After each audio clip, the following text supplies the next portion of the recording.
bonjour à tous, merci d'être venus finalement nombreux. C'est toujours intéressant de commencer une conférence ou un débat, de voir qu'il y a une assemblée. Donc je me présente rapidement, Emmanuel Gachet, élu à la ville de Nantes. Et donc la ville de Nantes est partie prenante de ces premières rencontres de la commande publique responsable, dans laquelle justement se trouve l'événement, la journée organisée par la PEPS, qui nous semblait être un événement tout à fait cohérent avec l'esprit de ces rencontres. Alors je ne vais pas m'attarder plus longtemps. Donc le sujet de cet après-midi, c'est finalement comment développer le commerce équitable dans l'entreprise, dans les collectivités. Et ce matin, finalement, on abordait d'abord la question de la crise que vous connaissez notamment le commerce équitable, et puis justement quelles pouvaient être les perspectives pour cette filière, pour cette démarche. Et finalement cet après-midi, c'est une réponse possible qui est donc la démarche de territoire de commerce équitable que portent les collectivités, dont la ville de Nantes, puisque, je le rappelle, la ville de Nantes s'est engagée en fin 2009 dans cette démarche en votant une délibération pour justement concrètement afficher cet engagement et qui venait clôturer, je dirais en quelque sorte, tout un travail sur pratiquement 7 ans justement d'action en faveur du commerce équitable. Alors je reviendrai à la suite, mais donc à cette table il y a Myriam Bélier qui va représenter, qui représente l'établissement public de l'Ouest, donc une entreprise. C'est juste que je vais vous passer le micro ensuite. Donc là en fait c'est, je dirais avec ETPE, donc c'est la situation d'une entreprise acheteuse en quelque sorte, de même que Gilles Cyber, donc, qui représente l'hôtel La Pérouse. Donc là aussi, une situation d'une structure qui est en mesure d'acheter des produits équitables.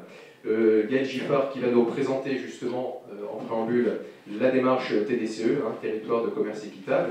Et puis enfin, Julie Duval, à ma droite, qui représente, elle, en revanche, un produit, qui est Voyage Nord-Sud. Donc là, c'est plutôt le côté offre de produits équitables. Donc je vais passer tout de suite la parole à Gaël Giffard, qui va donc nous rebrosser rapidement à la fois les tenants et les aboutissants de territoire du commerce équitable, et puis finalement les objectifs que les collectivités s'engagent à suivre. Merci Emmanuel. Donc, Territoire de commerce équitable, c'est une campagne qui a démarré en France en 2009 et qui est portée par 3 acteurs associatifs du secteur, que sont la Fédération des artisans du monde, Maxam la France et la plateforme pour le commerce équitable. On relaye ici une campagne internationale qui a une dizaine d'années, qui est née au Royaume-Uni et qui maintenant fédère plus d'une vingtaine de pays. Et actuellement, donc, au niveau international, cette campagne s'appelle Fair Trade Towns. Donc on a traduit en France territoire de commerce équitable puisqu'on souhaitait qu'elle concerne toutes les collectivités et pas seulement les villes, donc y compris les régions, les départements. Et actuellement, dans le monde, il y a plus de 930 collectivités qui sont engagées dans cette démarche et qui, dans leur pays, ont obtenu le titre équivalent donc à territoire de commerce équitable. C'est une démarche qui a émergé de groupes de militants. C'est la société civile qui a souhaité porter ce message, qui a souhaité que leur territoire, avec aussi bien les commerces que les écoles, les associations et les entreprises, et également les collectivités, s'engagent en faveur du commerce équitable, puisque c'est une réponse de développement au Sud qui est pertinente. Donc cette campagne se traduit en France par un engagement des collectivités qui s'engagent à mettre en œuvre les moyens pour atteindre les 5 objectifs de la campagne. Donc en créant ces 5 objectifs qui sont les mêmes au niveau international, on permet aux collectivités, on leur fournit en fait un cadre d'action pour organiser des projets et avoir une politique publique en faveur du commerce équitable, qui est structuré donc, par 5 objectifs. Le premier, c'est bien de rendre public son engagement en votant une délibération et en affirmant sa volonté de développer les achats publics équitables, donc soit par les marchés publics quand il s'agit de quantités importantes, soit sinon également en développant tous les achats hors marché, puisque ça commence souvent par là. Ensuite, les collectivités qui s'engagent dans cette démarche sont... Pardon ? J'ai cru entendre... Donc les collectivités qui s'engagent dans cette démarche s'engagent aussi à s'adresser... alors, pour une ville, c'est vrai qu'on vise plutôt les commerces et restaurants du territoire. Pour une région, on vise peut-être plus les fédérations. Et donc les collectivités s'engagent à contribuer au développement de l'offre de produits équitables sur leur territoire. Par leur exemplarité qu'elles ont mise en place au niveau de leurs achats, Emmanuel en parlera à la ville de Nantes, mais à la ville de Nantes, il y a eu pas mal de choses qui ont été faites pour introduire les produits équitables dans la restauration collective, mais également dans le textile. Donc par ces actions-là qu'elles mettent en avant, les collectivités vont faire œuvre d'exemple et encourager les organisations de leur territoire à développer leurs achats équitables et à avoir une politique d'achat responsable. Elles s'engagent également à communiquer auprès de leurs citoyens sur les enjeux du commerce équitable et également donc, sur le développement, sur le commerce international, puisque c'est ça que ça implique. Et enfin, elle s'engage à créer un conseil local pour le commerce équitable, qui est une instance où participent les acteurs locaux et qui permet d'échanger, de proposer des actions et des innovations sur le territoire, puisque cette démarche se construit vraiment localement avec les structures du territoire, donc avec les associations du commerce équitable local, avec les collectivités. Et au sein de la collectivité, ça on l'a pas mal vu ce matin puisqu'on a échangé autour de ces thématiques-là, c'est de créer une dynamique transversale avec plusieurs services, donc le service de la commande publique ou des marchés qui est impliqué, mais aussi le service du développement durable, le service de l'économie sociale et solidaire. Et souvent, grâce à cette campagne, on arrive à faire travailler ensemble des services dans les collectivités qui n'avaient pas forcément cette culture-là. Donc, dans la campagne Territoire de commerce équitable, on est bien sûr encourager les collectivités donc, à développer leurs actions en faveur du commerce équitable pour avoir un effet de levier, un effet d'entraînement des autres acteurs sur leur territoire. Ce qu'on souhaite avec cette campagne, c'est bien de contribuer au changement d'échelle du commerce équitable, donc en France par ce qu'on fait, mais en général dans le monde, puisque cette campagne est menée dans une vingtaine de pays. D'ailleurs, cette année, nous allons sûrement avoir la 1000e Fair Trade Town qui va être déclarée. Et à cette occasion, il y aura des événements. Et ce qui est intéressant, c'est qu'il y a aussi des pays du Sud, notamment par exemple le Ghana, le Nigeria, le Costa Rica, qui sont intéressés par lancer des campagnes de ce type dans leur pays, où là ils seront peut-être plus près des producteurs qui travaillent en commerce équitable, mais ils veulent, les collectivités de ces pays-là veulent aussi s'engager donc, en faveur du commerce équitable. Donc ce qu'on cherche, c'est l'effet d'entraînement, c'est l'effet de levier, le changement d'échelle. Et peut-être pour illustrer cette campagne avec des exemples concrets, je peux vous citer, alors Emmanuel parlera de ce qui s'est fait à la ville de Nantes, mais par exemple, dans le cadre de la campagne, la ville de Lyon a lancé un label Lyon Ville équitable et durable pour encourager les structures de leur territoire. Donc en parlant de structure, c'est toute structure, association, entreprise, commerce, à développer des pratiques responsables intégrant le commerce équitable avec un cahier des charges et un label qui est attribué aux structures. Actuellement, il y a 120 structures qui sont labellisées et qui ont donc, pour certaines, été sensibilisées à cette occasion au commerce équitable. La région Nord-Pas-de-Calais, qui est également territoire de commerce équitable, avait décidé de favoriser l'ouverture de points de vente équitables et avait créé un fonds spécial pour soutenir les commerces qui proposaient des produits équitables. Et grâce à leur soutien, 15 commerces ont vu le jour où ont été pérennisés et distribués sur leur territoire des produits du commerce équitable. Peut-être un autre exemple qui est intéressant, concerne la région Île-de-France, qui distribue des aides économiques aux entreprises. a créé une clause, une éco-conditionnalité de ces aides et a demandé donc, aux entreprises qui étaient aidées de prouver qu'elles avaient une politique d'achat responsable intégrant les produits du commerce équitable. Donc ça permet de faire un critère supplémentaire pour aider des entreprises, certes, mais qui doivent aller vers des démarches un peu plus vertueuses. Donc je propose de repasser la parole, puis il y aura sûrement des échanges par la suite. Merci Gaël. Donc là, en fait, ce que nous a montré Gaël Giffard, c'est que finalement, pour essayer de monter en puissance par rapport à la démarche du commerce équitable, certes, le passage, notamment par le soutien et l'appui des achats des collectivités en produits commerce équitable, c'était une bonne chose, mais que finalement, on était encore sur, je dirais, avec le volet communication, l'organisation d'événementiels sur, je dirais, deux axes assez traditionnels, entre guillemets, même si c'était des passages obligés, et que finalement l'originalité de la démarche TDCE, c'était finalement de raisonner en termes de territoire.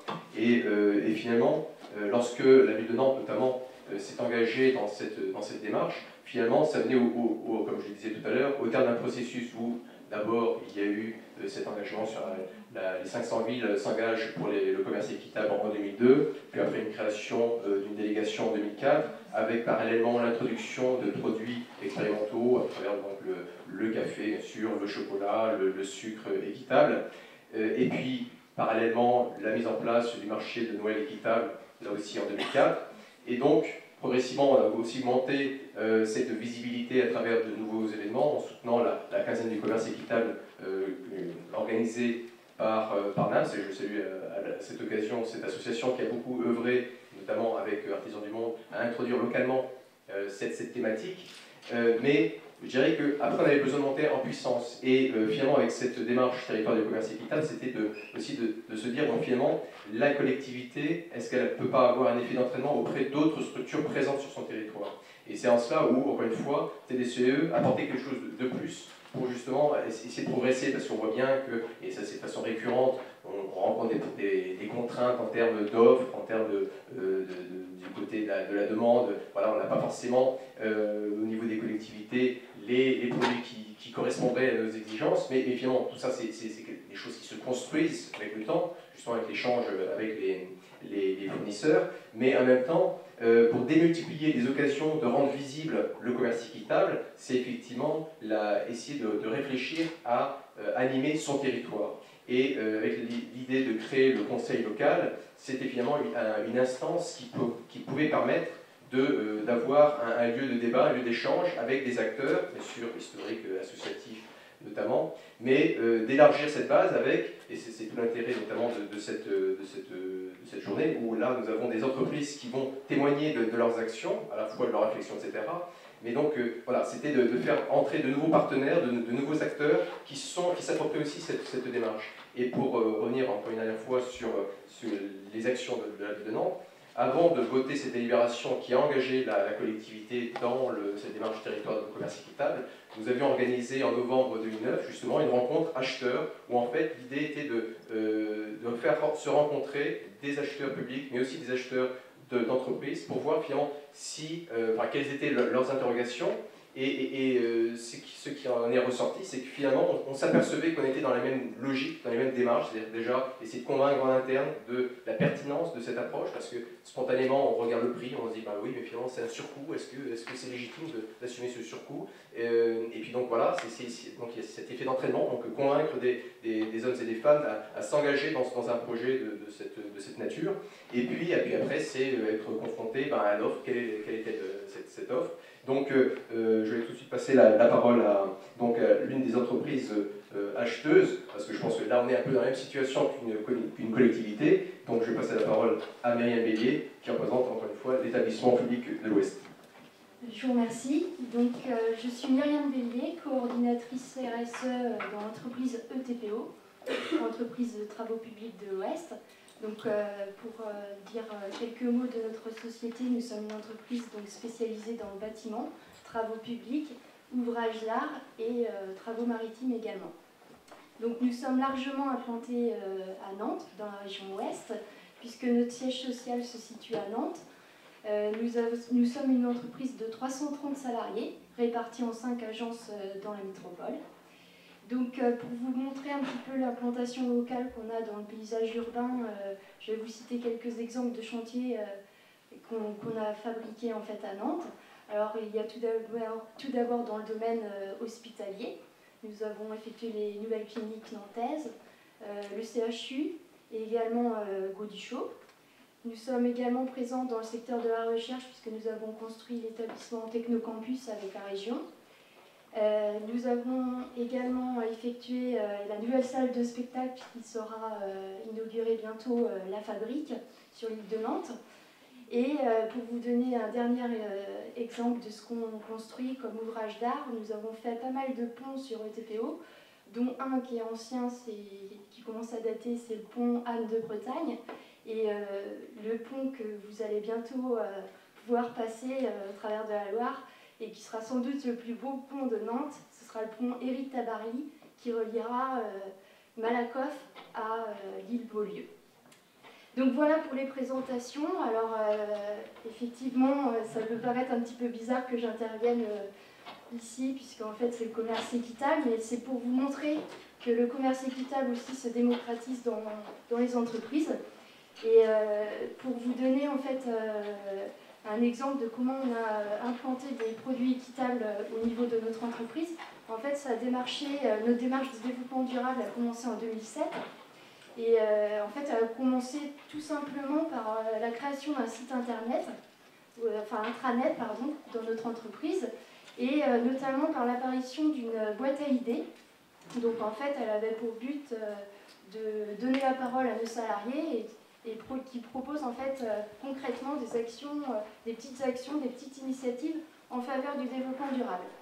Et ce qui m'amène au débat d'aujourd'hui, en fait, en première proposition, on a eu l'idée d'acheter et de mutualiser nos achats de café équitable qui étaient faits initialement en fait, au siège social de notre entreprise. Donc, pour l'instant, enfin, au début, ça représentait seulement que 50 personnes au niveau du siège. Et en fait, on se rendait compte, on a étudié cette demande, et donc on a analysé nos habitudes d'achat. Et nos habitudes d'achat, en fait, on est présent en fait, sur un immeuble avec 5 étages. Donc il y avait 5 acheteurs et 5 modes différents d'achat.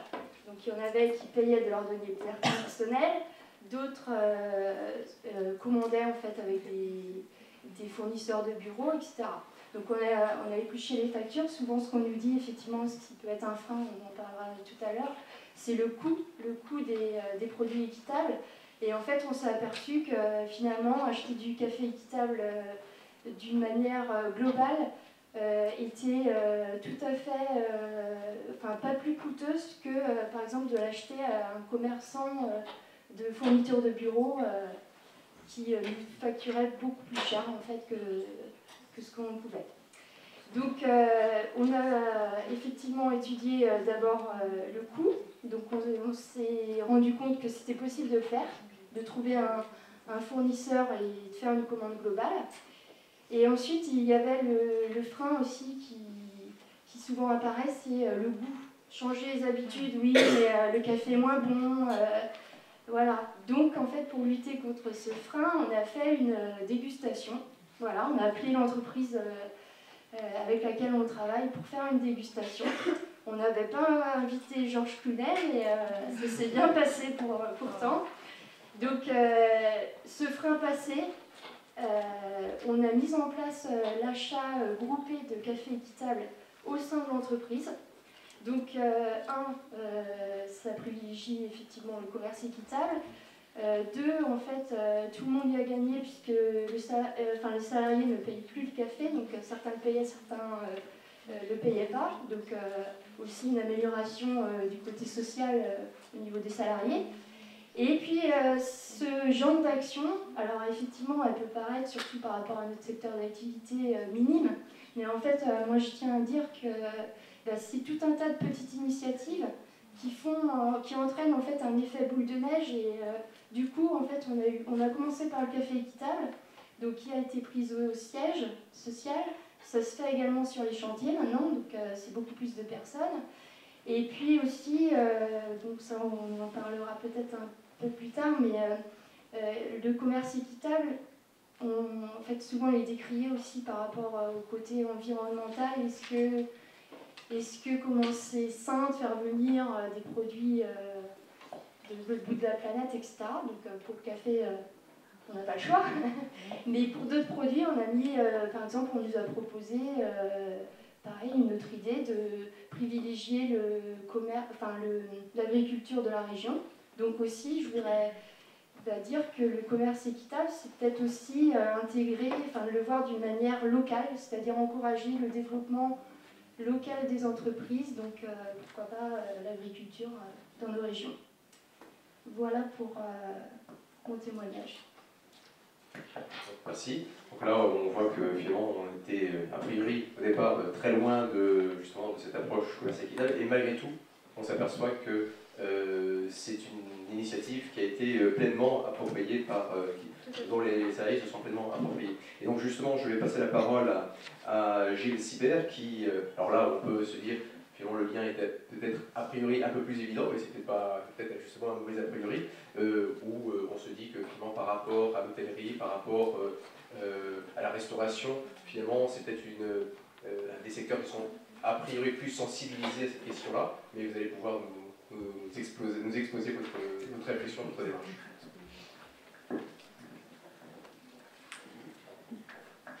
Oui, bonjour à tous. Juste une petite présentation, mais très rapide, parce que tout le monde voit ce que c'est qu'un hôtel. Donc on est situé à Nantes, et depuis l'année 2007, on a engagé une démarche environnementale qui nous a permis d'obtenir l'écolabel européen. Et on est vraiment rentré dans quelque chose qui nous motive énormément, et on essaye aujourd'hui d'être un peu force de proposition et d'essayer de voir comment un hôtel peut fonctionner moins mal, et de manière plus responsable et avec une empreinte écologique moindre. Au cours de ce parcours de quelques années maintenant, on a fait des rencontres assez extraordinaires, et notamment nous avons travaillé avec une ONG qui s'appelle Natural Step, et qui nous a fait prendre conscience que le développement durable qu'on avait initié parce qu'on pensait que c'était bien, en fait était complètement en phase avec la stratégie que peut avoir un hôtel. C'est-à-dire que ça paraît évident de le dire aujourd'hui, mais à l'époque ça ne paraissait pas forcément très chargé de sens, mais quand vous allez à Strasbourg, eh bien, vous êtes content de manger quelque chose de local, etc. Eh bien, on se rend compte que quand on reçoit des clients, eh bien, si on leur propose des crêpes au petit déjeuner, si on leur propose des fromages qu'ils n'ont pas l'habitude d'avoir chez eux, si on leur propose un certain nombre de choses comme ça, eh bien, on fait particulièrement bien notre métier, on est complètement dans... et c'est ça qui a été un peu une révélation, c'est que finalement, plus on fait de développement durable, plus on cherche de producteurs locaux, et plus on fait bien notre métier. Donc ça, c'est la première chose. Ensuite, dans notre action de développement durable, en fait, on essaye de trouver des solutions. Alors, en hôtel, c'est assez basique comme activité. Hein.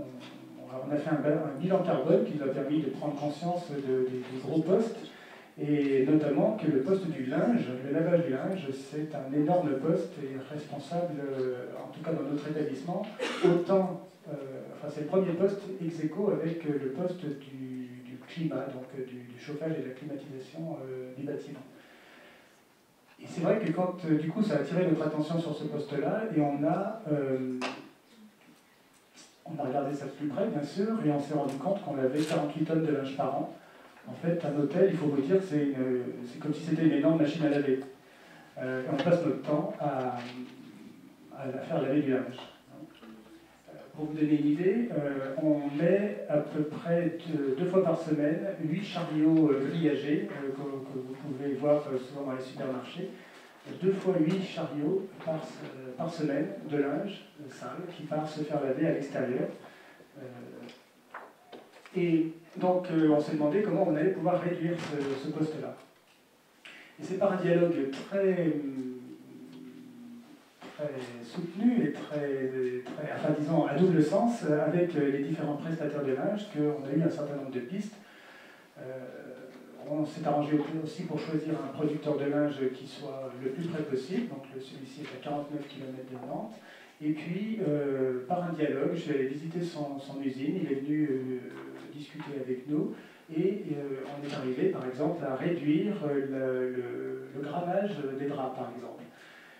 Et ce qui a été intéressant, parce que les draps classiques étaient de 140 grammes par mètre carré, et en utilisant de la percale de coton, c'est-à-dire un coton en fait plus fin, plus doux, plus chaud, eh bien, on passe à 115 grammes par mètre carré. Et si vous appliquez ça aux 48 tonnes de linge par an, eh bien, ça fait des volumes qui sont très significatifs et qui permettent de réduire, je crois que c'est de l'ordre de 15%, l'impact en eau, en énergie, pour le même nombre de chambres qui sont louées. Donc pour moi, le commerce équitable, c'est aussi apprendre à discuter, c'est un renouvellement des relations clients-fournisseurs. C'est-à-dire que quand j'ai repris l'hôtel, j'avais dit à mon prestataire de linge à l'époque, je veux des serviettes comme ci, je veux des draps comme ça.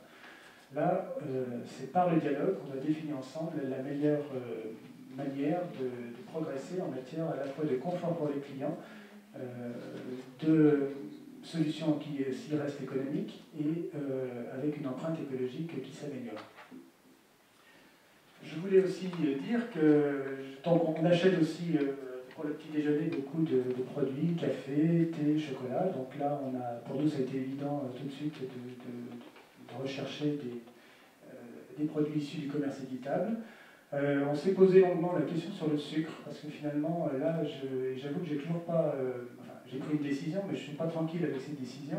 C'est-à-dire que j'ai privilégié du sucre provenant du commerce équitable, mais je me dis, ben voilà, il vient des Antilles, est-ce que le bilan carbone de ce sucre-là, quand le produit, le sucre de betterave est fabriqué en France, est-ce que c'est une bonne réponse? Alors, voilà, il y a des moments dans le développement durable, c'est un peu compliqué de prendre la bonne décision, et forcément, on prend un... Enfin, là, on est en train d'étudier les possibilités de réduire complètement les emballages. Donc, ça va nous donner l'occasion de nous reposer la question. Et puis, je voulais dire aussi que nous sommes non seulement des acheteurs, mais aussi nous sommes des vendeurs, et que, quelque part, nous subissons aussi ce que des petits producteurs de fruits et légumes peuvent subir de la part de la grande distribution. Et je pense notamment au site internet que vous utilisez peut-être pour faire vos réservations d'hôtels. Et là, quand on creuse un peu, quand on connaît un peu les dessous de ces choses-là, nous, on est vraiment mis sous pression de manière très importante, puisqu'ils prennent une position dominante qui devient vraiment inquiétante. On peut difficilement s'en passer aujourd'hui, et on doit passer à la caisse de manière assez importante. Je ne sais pas si vous avez une idée des commissions que peuvent prendre les sites que je ne citerai pas.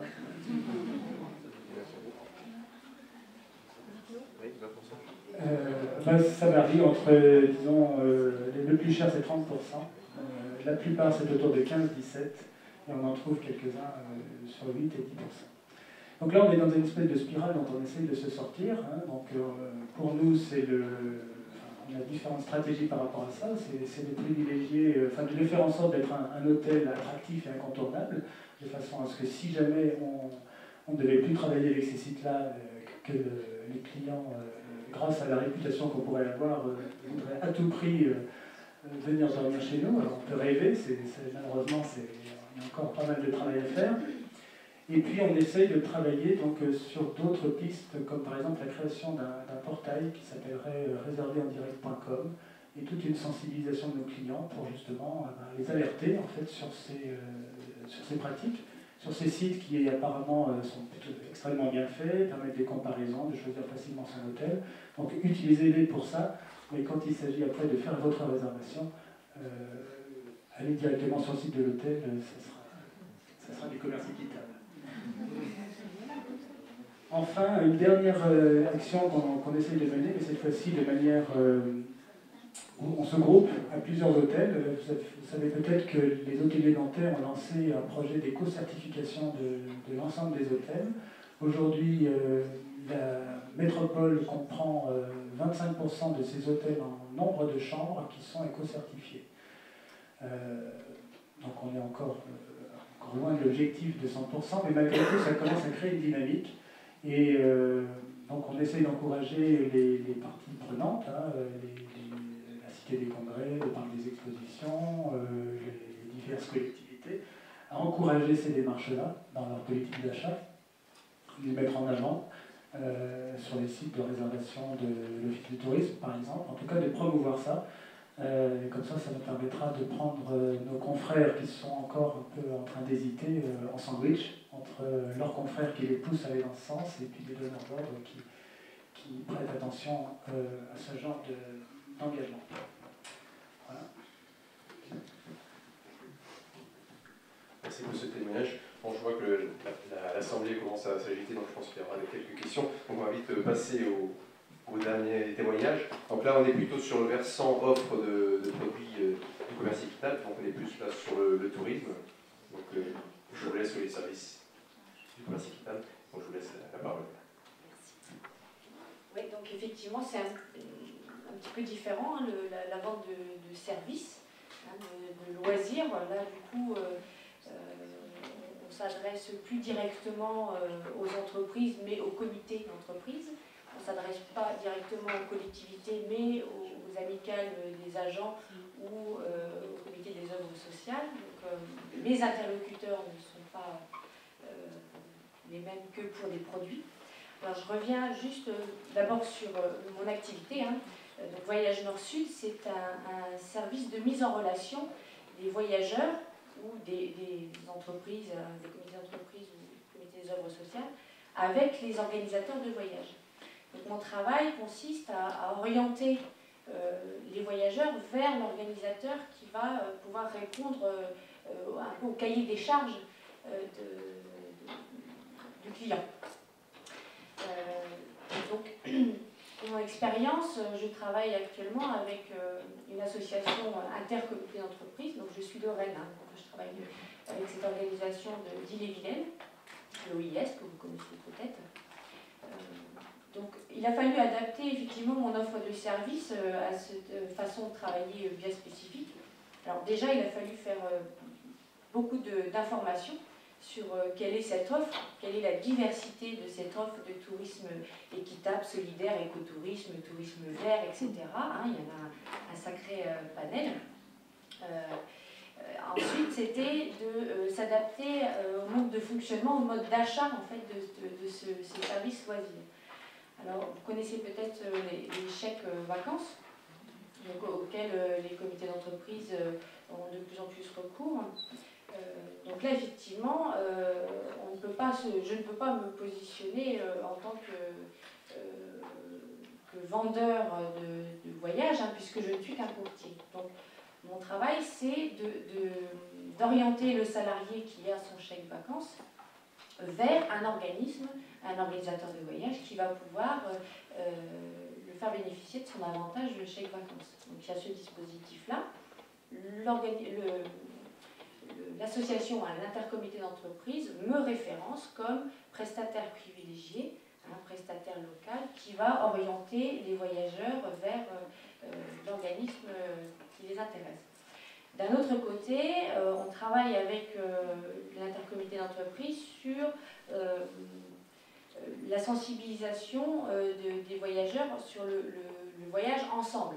Parce que c'est quelque chose qui se fait de moins en moins et qui malheureusement nous aide pas dans l'échange, hein, la rencontre vers les populations hein, qui nous accueillent. Donc tout ce travail de sensibilisation que nous on a l'habitude de faire avant le départ, il est beaucoup plus facile à faire quand les gens sont en groupe, quand ils ont un projet commun, on va dire de 10-12 personnes, que quand chaque personne vient avec son chèque vacances pour nous demander une prestation individuelle. Donc ça, effectivement, ça me demande, moi, d'intervenir, d'aller rencontrer les salariés pour les inviter à se regrouper sur un projet de voyage en commun. D'autant qu'il y a la notion économique qui rentre en jeu quand même. Hein. Quand on part en groupe, ça coûte forcément moins cher que quand on part en individuel. Donc bon, ça peut peser dans la balance. Donc voilà, mon travail consiste en ça, hein, de faire un petit peu influencer un petit peu les décideurs sur cette politique d'achat des loisirs, hein, parce qu'effectivement là on est un peu hors cadre des marchés publics, hein, ça ne rentre pas là-dedans. Comme je vous disais, mes interlocuteurs sont vraiment les organismes qui sont à la périphérie des grandes collectivités, des entreprises. Donc c'est très difficile de faire appel aux grands décideurs pour impulser, influencer tous ces organismes à une autre consommation des loisirs. Voilà mon témoignage par rapport à ça.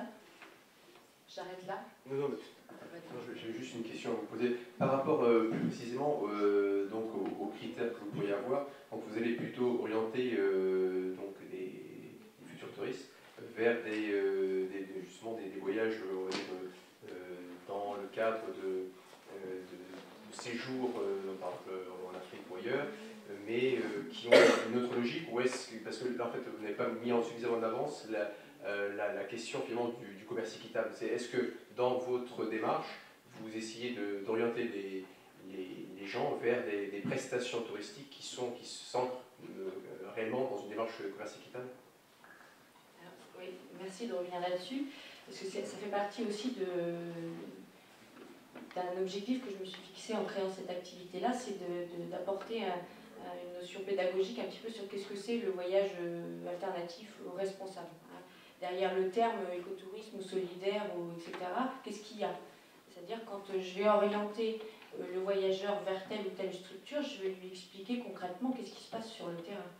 Hein, en quoi est-ce que ce voyagiste, on va l'appeler pour faire court, est-il plus équitable ou plus éco qu'un autre.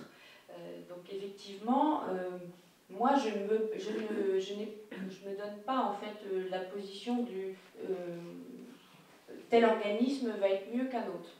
Le solidaire va être mieux que l'écotourisme. Moi c'est pas mon boulot. Par contre j'explique quelle est la démarche et c'est au voyageur ensuite de faire son choix. Et c'est aussi ça qui m'est demandé, c'est-à-dire que c'est pas quelque chose que j'ai répondu comme ça, c'est vraiment pour répondre à une demande. C'est le voyageur me dit, mais moi je fais comme ça d'habitude, qu'est-ce que vous me conseillez? Moi mes convictions c'est ça, c'est de donner de la main à la main pour faire du circuit court. Donc quelle formule est-ce que vous me proposez? Il y en a d'autres, c'est moi je préfère limiter au maximum les transports. Donc là, je vais l'orienter vers un organisme qui propose du train, du vélo, du cheval, etc. Donc il y a beaucoup d'initiatives. C'est aussi ça la difficulté, un des freins aussi dans mon métier, c'est qu'il y a une grande diversité d'initiatives qui ont leurs valeurs respectives. Après, c'est d'orienter effectivement le voyageur vers celui qui correspondra le mieux à ses convictions et essayer, dans la mesure du possible, de présenter aussi tous les enjeux de manière globale qu'il y a derrière l'action de voyager, parce qu'il y en a quand même beaucoup. Merci. Donc là, je vois que le retour. Est-ce que par rapport aux différents témoignages, vous avez des questions? Je vais en voir une. Alors, je ne sais pas s'il y a un micro disponible. C'est tout simple. Hein. Oui. C'est simple. Quel est votre modèle économique? Comment vous payez? Moi oui. Alors, en fait, mon service de recherche, je lui fais payer 45 €. Alors là, je parle pour une demande individuelle. Hein. Donc, par exemple, une famille de 4 personnes qui vient me demander, me donne son cahier des charges, son budget, ses dates, etc. Je vais faire une recherche donc, auprès de tous les partenaires que moi j'ai recensés et je lui présente donc ce que j'ai trouvé. S'il y a une offre qui les intéresse, à ce moment-là, je les mets en relation et je leur demande la somme de 45 €. Évidemment, je ne dis pas que ça, je prends une commission aussi auprès de l'organisateur de voyage, qui est bien moindre que moi je ne dépasse pas 13%, hein, hors prestations aériennes. Voilà.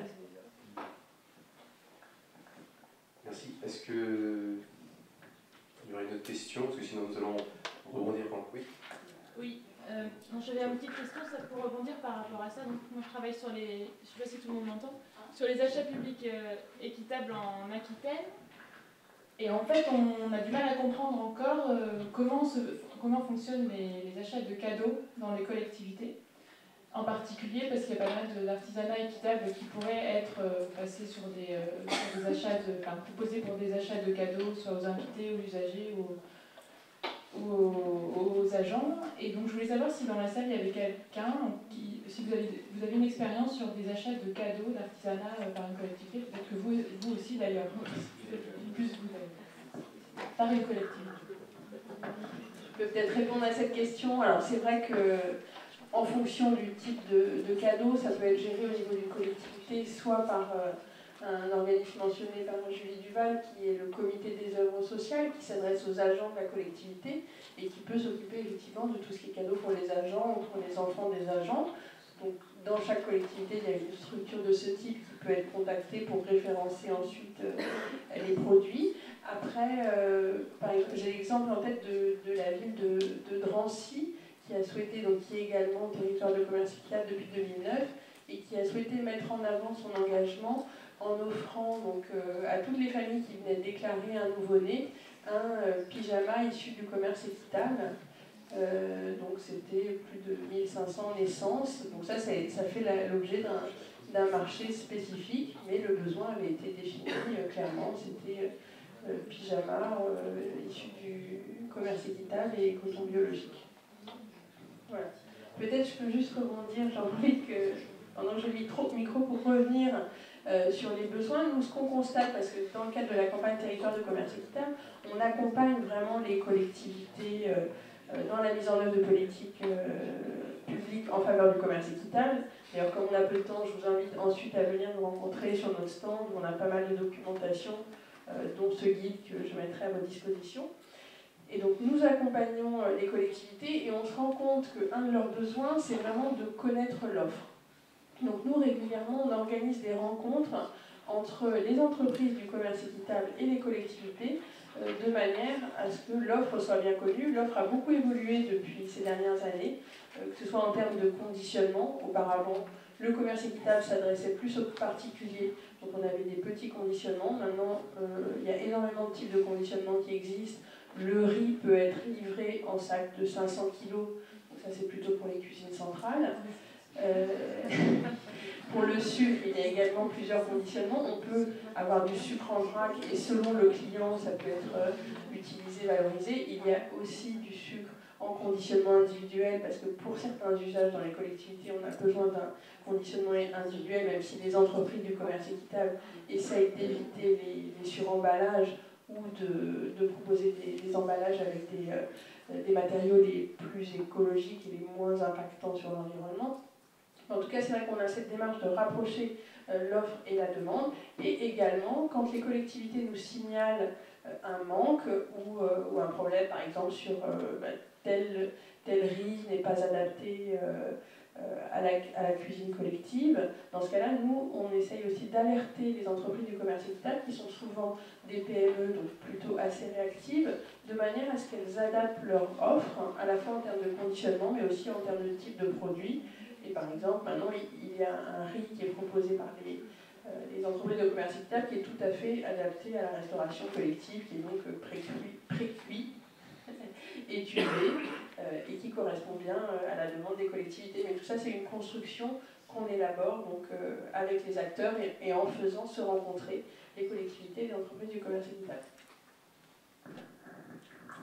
Merci. Donc je voulais revenir sur la question du conseil local et de l'animation d'un territoire social. Nous avons eu différents intervenants là, donc, du côté privé qui nous ont expliqué à la fois leur démarche et puis leurs besoins d'être reconnus. Et donc je voulais savoir un petit peu quel était leur sentiment par rapport à cette instance qui n'est pas encore suffisamment connue, mais pour être à la fois lieu de réflexion pour de nouvelles propositions, pour rendre plus visible un certain nombre de démarches, parce que bon, par rapport à ce que vous évoquiez là, il y a besoin aussi d'afficher, peut-être plus ouvertement, finalement, à la fois sur une démarche plus éco, donc à travers l'éco-certification plus intégrée, hein, plus complète sur le plan du développement durable, mais donc à travers un label pour justement afficher à travers des commerces, à travers des restaurants, le fait qu'ils puissent vendre des produits équitables. Donc comment vous voyez, enfin les uns les autres, hein, le fait d'avoir une instance où il y aurait la possibilité de croiser, de rencontrer finalement à la fois des associations, des élus, donc des collectivités, et puis des acteurs comme vous, qui se sont appropriés une démarche que la collectivité essaye de soutenir. Hein, et pour terminer cette question-là, à Nantes, ce conseil local, alors finalement nous l'avons intitulé Comité d'orientation, et il est composé de deux commissions. Une commission acheteur, qui a pour prétention de rassembler à la fois des acheteurs des collectivités, mais aussi des acheteurs privés. Et puis la commission acteurs, où là, en fait, on essaie de rassembler à la fois donc, des associations, mais aussi, je pense, au lycée de Saint-Félix, qui a une formation de techniciens commerciaux en commerce équitable. Donc voilà, on essaie d'avoir un panel d'acteurs et un croisement de points de vue, de manière à justement pouvoir, encore une fois, réfléchir et penser le territoire sur la question notamment du commerce équitable, mais de façon plus diverse et plus riche. Alors, je ne sais pas qui veut rebondir sur ce point-là. Moi, ce que je veux dire, c'est qu'effectivement, donner l'occasion de se rencontrer et d'échanger des expériences est toujours une source d'innovation très importante. Hein. Nous, on a beaucoup progressé justement en étant curieux, grâce à des rencontres parfois surprenantes. Je me souviens qu'au tout début, nous avions rencontré des personnes d'une association qui s'appelle Composterie. Et donc on avait mis en place avec eux le compostage urbain, en fait, hein, puisque nous sommes en plein centre-ville et on n'a pas de jardin du tout. Et ce qui était sympathique à ce moment-là, c'est que le compost qui était généré des produits du petit déjeuner, en fait, servait ensuite pour alimenter les jardins ouvriers de la ville de Nantes. Et je trouvais que dans ce monde de flou, de mondialisation, de retrouver des petits circuits courts comme ça, c'était assez rafraîchissant. Donc oui, pour des initiatives de ce style. Sur les déchets, je pense qu'on a beaucoup à travailler encore, je pense que, en tout cas sur la ville. Hein. Et puis je pense qu'on progresse, on est plus intelligent que plusieurs, donc organiser ce genre de choses, on viendra avec plaisir. Et ça bien reçu. Est-ce qu'il y a d'autres questions dans la salle? Moi j'ai une question pour TPO. Je voulais savoir si la démarche d'utilisation de produits de commerce équitable a été faite pour les produits que vous utilisez sur les chantiers. Alors sur les chantiers, c'est vrai que c'est pas aussi simple, puisqu'en fait les matériaux qu'on utilise, c'est du béton principalement et des aciers. Donc c'est le genre de produit où en fait pour l'instant nous à notre niveau on ne peut pas agir, on est dépendant de ceux qui conçoivent ce type de matériaux. Donc il y a par contre dans le secteur du bâtiment, c'est un secteur qui évolue en permanence. Et c'est vrai que notamment dans le secteur du béton, etc., il y a de plus en plus de recherche et de développement. Et du coup, en fait, nous, à notre niveau, ce qu'on essaye de proposer comme évolution, c'est des éco-conceptions. Donc également, on a fait notre bilan carbone. Donc à partir de celui-ci, on essaye d'évaluer en fait sur chaque chantier où c'est possible de le faire, d'essayer d'apporter une méthode de façon à éco-concevoir nos ouvrages.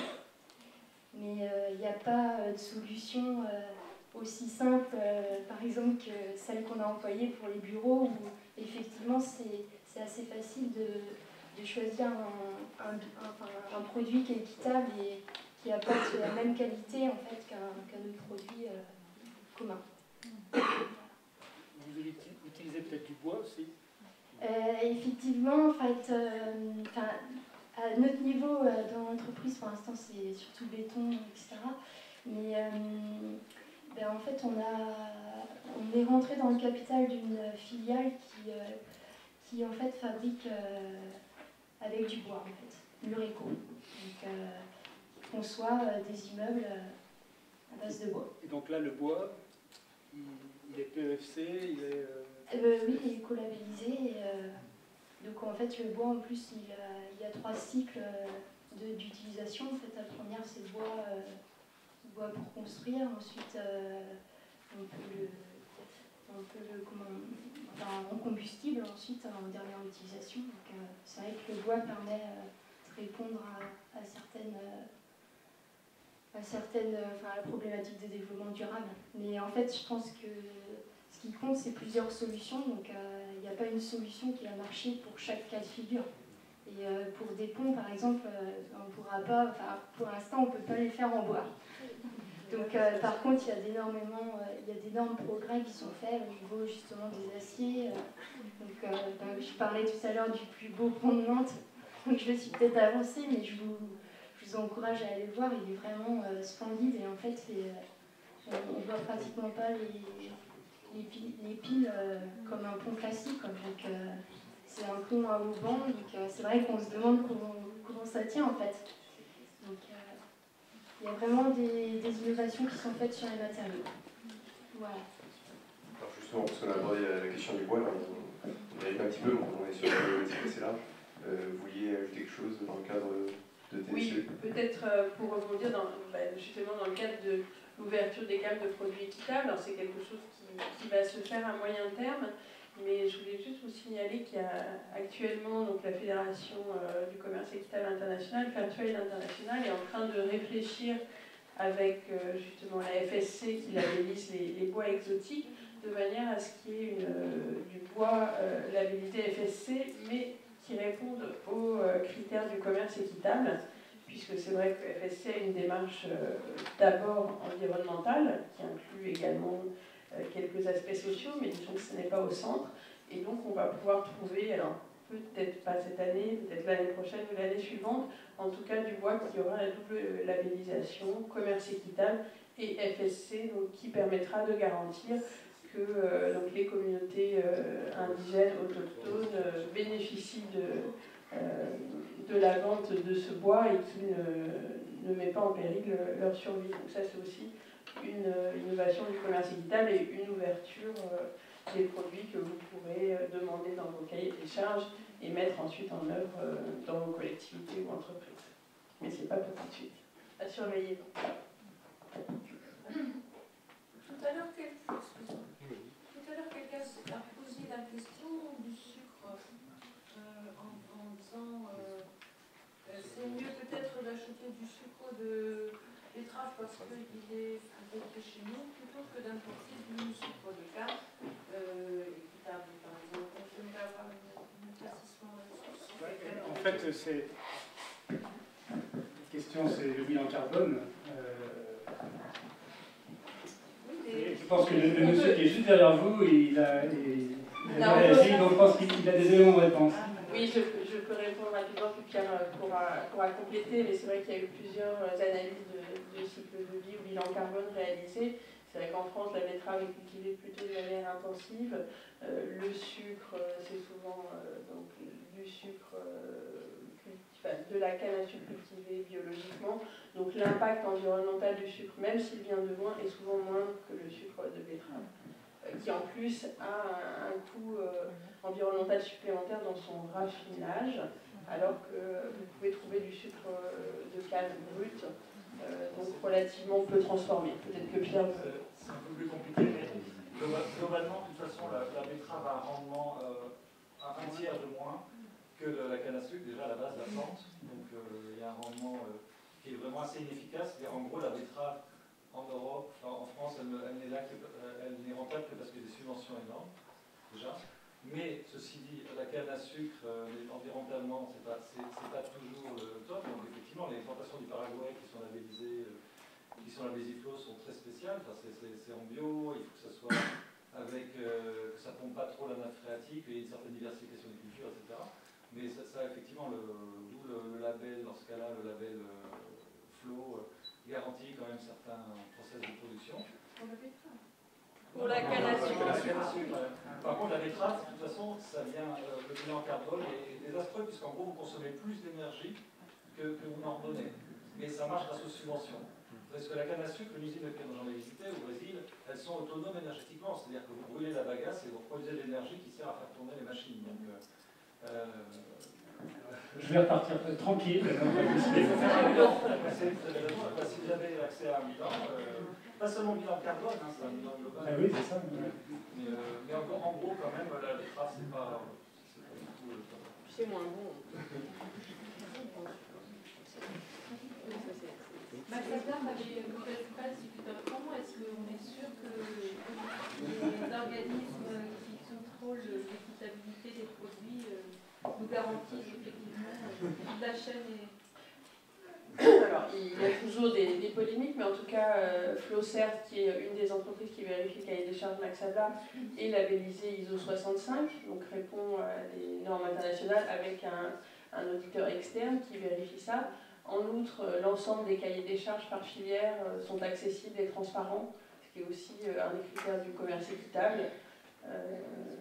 Donc voilà, vous pouvez poser l'ensemble des questions à Max Havelaar, et derrière on a quand même, alors je ne sais plus combien de producteurs, plus de 1 million de producteurs qui sont concernés par le commerce équitable et 7 à 8 millions quand on considère l'ensemble des familles.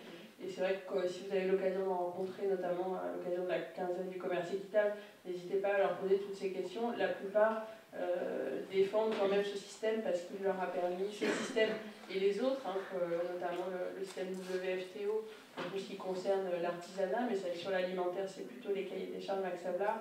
La plupart des producteurs témoignent et soulignent que ça leur a vraiment permis de se développer, de développer des actions communes au sein de leur coopérative. Donc il y a plein d'autres systèmes qui coexistent, mais c'est quand même un système qui essaye de s'améliorer et qui est plutôt vertueux.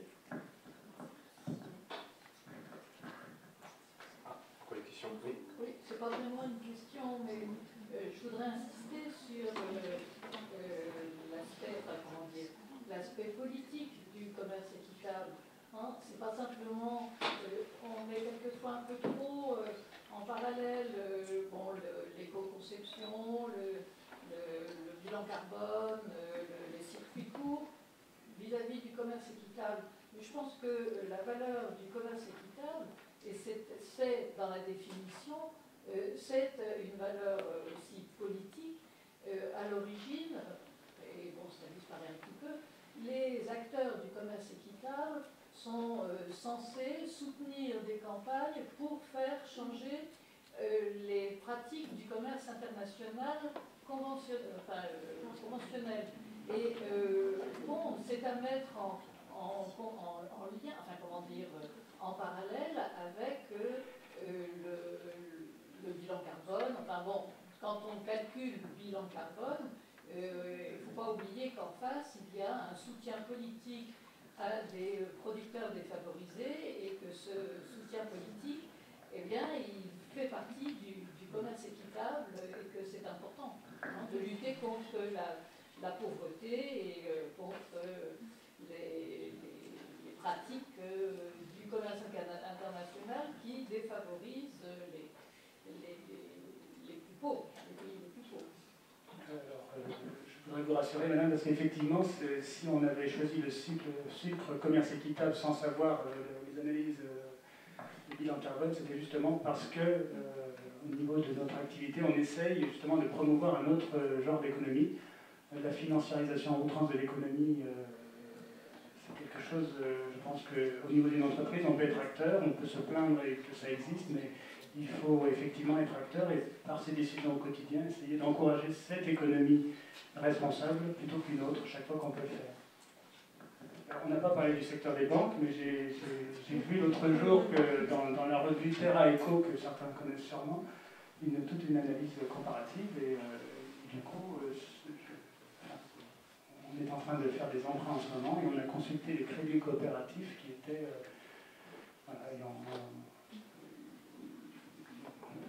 on a bien avancé, oui, exactement, et puis parce qu'après tout, les autres banques classiques, finalement, qu'est-ce qu'elles font? Alors, votre interlocuteur, il est sympa, il fait tout ce qu'il peut pour vous, mais derrière, on ne sait pas ce qui se passe dans les salles de marché et autres, et donc, je pense que chacun d'entre nous, on peut vraiment essayer de se poser la question de savoir s'il n'y a pas des alternatives et essayer de creuser et en tout cas encourager une économie plus responsable.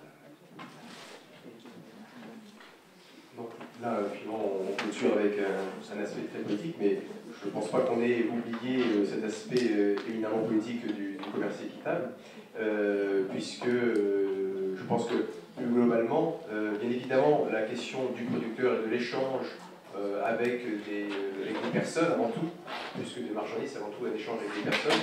Donc effectivement, c'est ce dont est porteur le commerce équitable.